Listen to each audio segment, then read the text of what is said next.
Hello, it's Sabrina Moreland from the Walter State Library, and this video will show you how to use the eBook Academic Collection for your psychology research. Like always, we're starting off on the library homepage, and we're going to click on the A to Z database list, and then we're going to narrow our subjects down to psychology. Once we're on our list of psychology databases, we're going to scroll down just a little and click on the eBook Academic Collection.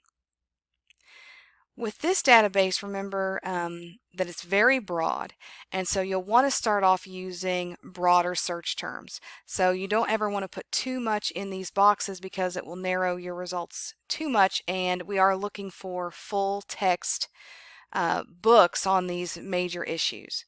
Also, keep in mind that if you're working off campus, you'll need to enter your eLearn username and password. So I'm going to start off very broadly by putting in psychology in this first box because that is what we are researching. So we're looking for very broad general books on psychology. The good thing about this database is that whenever you find a book that's really relevant, you can use parts of the book. So you could just click into a chapter, or you could search within for your terms. Don't worry about having to read the whole book. So when I put in psychology, I get 16,000 results. That's quite a bit. Since I'm focusing on lifespan psychology, I might try putting aging in because I'm looking at the older population. And so if I put just these terms in, I get 289 results. It's important to think about currency in this database as well. So we could change this to 2010 so that we're not going back more than 10 years. Now we have 123 results. So that's a really good place to start. And so you can go through and see the titles and the summaries.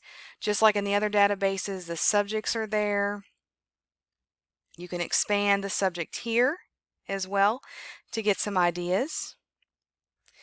So once you find a book, though, that seems to have a lot of potential, you click into the book, and you will need to do another step to actually access the full text.